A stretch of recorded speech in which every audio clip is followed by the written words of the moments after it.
29. Entre el gran número de monumentos públicos cuya construcción se le debe, cuéntanse principalmente el Foro y el Templo de Marte, Vengador, el de Apolo en el Palatino y el de Júpiter Tonante en el Capitolio.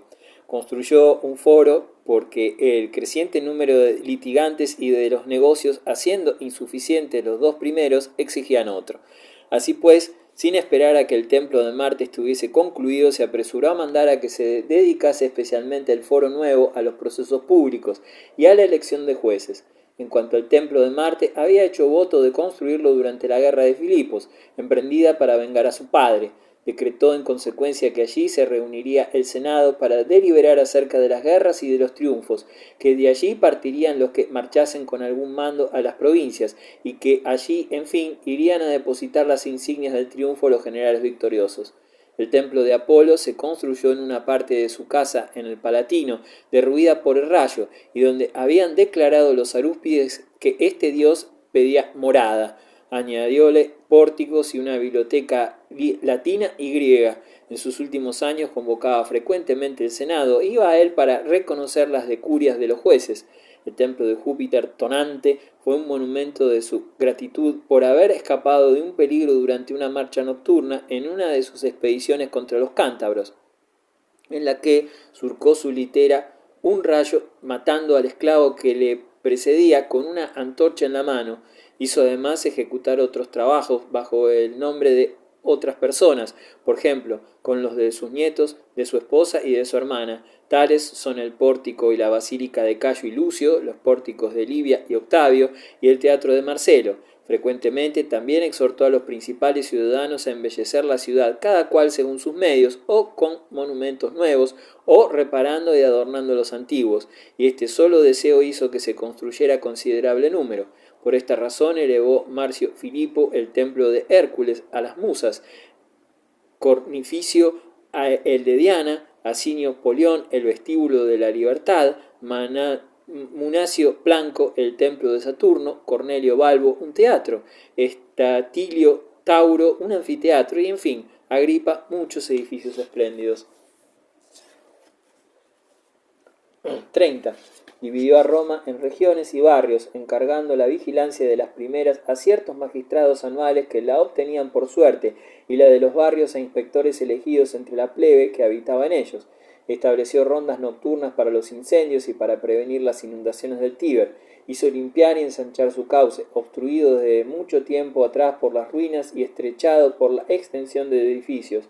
Con objeto de facilitar por todas partes el acceso a Roma, se encargó de reparar la vía Flaminia hasta Rímini, y quiso que, a imitación suya, todo ciudadano honrado con el triunfo emplease en pavimentar un camino el dinero que le pertenecía por su parte de botín.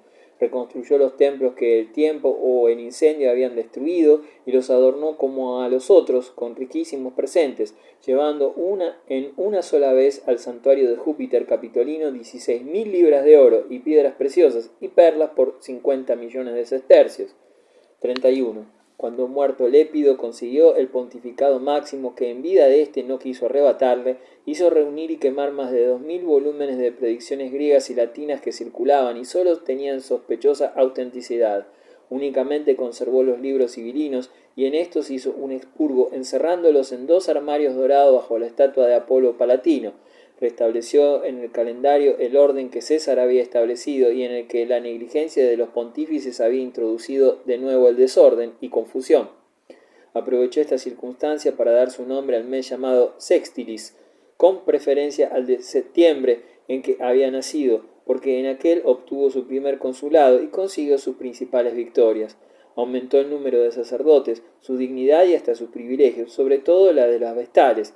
Habiendo muerto una de estas, tratábase de reemplazarla y como muchos ciudadanos solicitaban el favor de no someter sus hijas a los riesgos del sorteo, juró que si alguna hija suya hubiese llegado a la edad exigida, la hubiese ofrecido espontáneamente.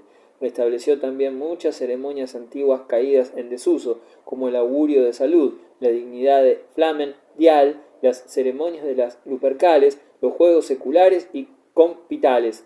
Prohibió que nadie corriese en las fiestas lupercales antes de la edad de la pubertad, Prohibió también a los jóvenes de uno y otro sexo que asistiesen durante los juegos seculares a los espectáculos nocturnos si no les acompañaba algún pariente de más edad que ellos. Estableció 2 juegos anuales en honor de los dioses compitales, a los que debían adornar con flores de primavera y verano. Honró casi tanto como a los dioses inmortales la memoria de los grandes hombres que habían hecho todopoderoso al pueblo romano, antes tan débil. Por esta razón hizo restaurar, dejándole sus gloriosas inscripciones, los monumentos que aquellos levantaron. Por orden suya se colocaron todas sus estatuas en traje triunfal bajo los 2 pórticos de su foro, y declaró en un edicto que quería que su ejemplo sirviese para que se le juzgase a él mismo mientras viviese, y a todos los príncipes sucesores suyos. Hizo también trasladar la estatua de Pompeyo de la Curia, donde mataron a César, bajo una arcada de mármol enfrente del palacio contigua al teatro del mismo Pompeyo. 32. Corrigió multitud de abusos detestables que comprometían el orden público, nacidos de las costumbres y licencias de las guerras civiles, y que la paz no había podido desterrar. La mayor parte de los ladrones de camino llevaban públicamente armas so pretexto de atender a su defensa, y los viajeros de condición libre o servil eran arrebatados en los caminos y encerrados, sin distinción, en los depósitos de los propietarios de esclavos. También se habían formado bajo el título de gremios nuevas asociaciones de malhechores que cometían toda clase de crímenes.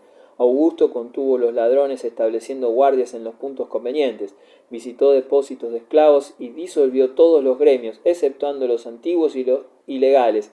Quemó los registros en que estaban inscriptos los antiguos deudores del tesoro para poner término a las acusaciones calumniosas que originaban. Adjudicó a los poseedores ciertos terrenos de la ciudad que el Estado reivindicaba con títulos dudosos. Sobreseyó los procesos de los acusados antiguos, cuyo castigo solamente servía para regocijar a sus enemigos, y sometió a las probabilidades de la misma pena que hubiese podido pronunciarse contra ellos a todo aquel que quisiese perseguirles de nuevo.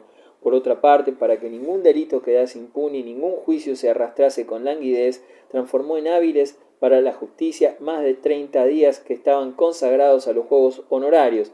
A las 3 decurias de jueces añadió una cuarta, formada por personas de censo inferior al que los caballeros, llamósele la decuria de los deducenarios, y tuvo a su cargo el juicio de los negocios de mediana importancia. Eligió jueces desde la edad de 30 años, es decir, 5 antes de lo que se había hecho hasta entonces, y como muchos ciudadanos rehusaban el honor de estas funciones, permitió, aunque a disgusto, que cada decuria disfrutase por turno de vacaciones anuales, y que, contrariamente al uso, interrumpieran los tribunales su labor durante los meses de noviembre y diciembre. 33. Asiduamente administró justicia por sí mismo y algunas veces hasta de noche. Cuando estaba enfermo juzgaba en una litera colocada delante de su tribunal, o en su casa o en el lecho. No solamente aplicaba exquisito cuidado al juicio de las causas, sino que además desplegaba suma dulzura, queriendo librar a un acusado convicto de parricidio del horror de ser cosido a un saco de cuero, suplicio que solamente se aplica a los que se reconocen culpables. Propuso, según dicen, la cuestión en estos términos: ¿no es verdad que tú no has dado muerte a tu padre? En una acusación de falso testamento en el que eran pasibles de la ley, Cornelia, todos los que lo habían firmado, distribuyó a los jueces, además de las 2 tablillas ordinarias de condenación y absolución, otra en que se perdonaba a aquellos cuya firma se hubiese obtenido por error o fraude. Todos los años delegaba en el prefecto urbano de Roma las apelaciones interpuestas por los litigantes que residían en la ciudad y las de los habitantes de las provincias, en un cónsul encargado especialmente de la ordenación de los asuntos. 24. Revisó todas las leyes y restableció absolutamente algunas, como la suntuaria y las que existían contra el adulterio, contra la inmoralidad, contra la intriga y contra el celibato. En cuanto a esta, que hizo más severa aún que las otras, la violencia de las reclamaciones le impidió mantenerla, obligándolo a suprimir o dulcificar una parte de las penas, a conceder un plazo de 3 años y hasta aumentar las recompensas.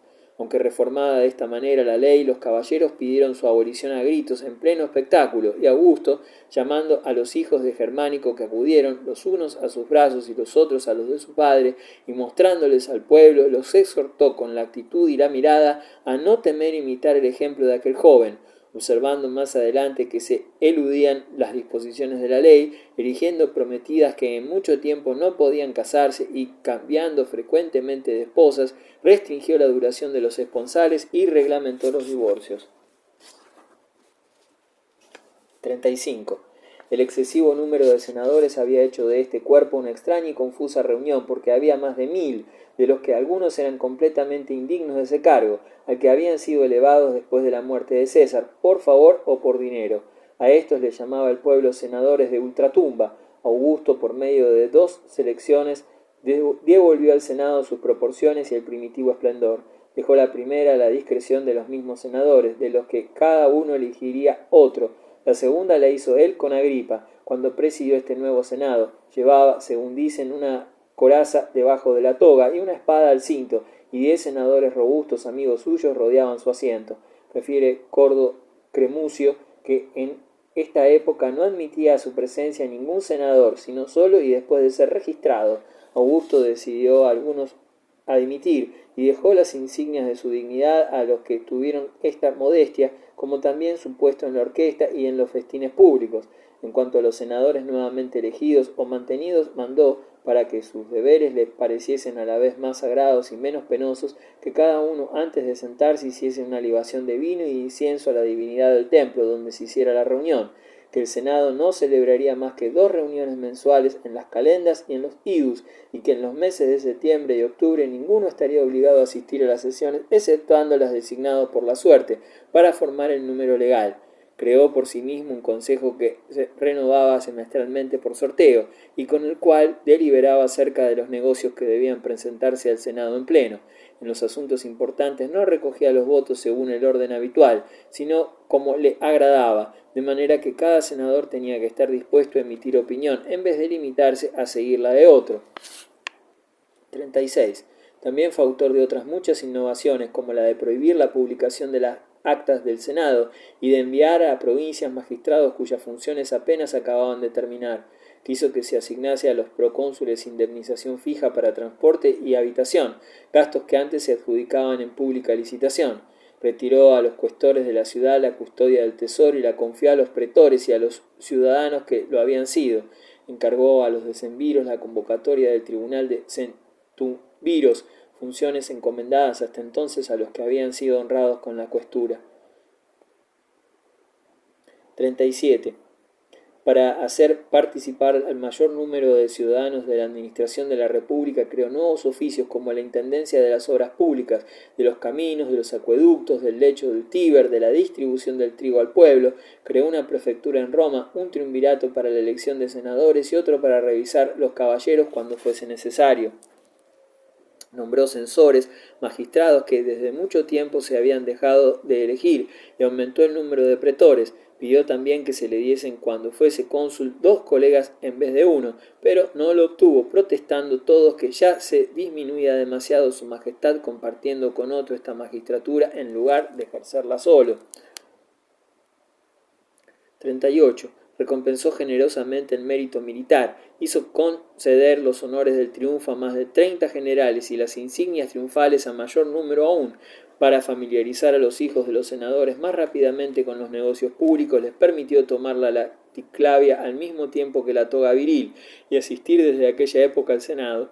Al entrar en la carrera militar les nombraba tribunos de legión y hasta comandantes de un ala de la caballería, y para que nadie fuese extraño a la vida de los campamentos, repartía frecuentemente entre 2 senadores el mando de un ala del ejército. Hizo frecuentes revistas de caballeros y restableció el uso desde mucho tiempo abolido de su solemne cabalgata, mas prohibió que ningún acusador hiciese bajar a cualquiera de su caballo, como sucedía antiguamente en medio de esta ceremonia. A los ancianos o mutilados permitió enviar su caballo en el lugar suyo y presentarse a contestar a pie si se les citaba. Concedió en fin a los caballeros mayores de 35 años el favor de devolver el caballo si no querían conservarle.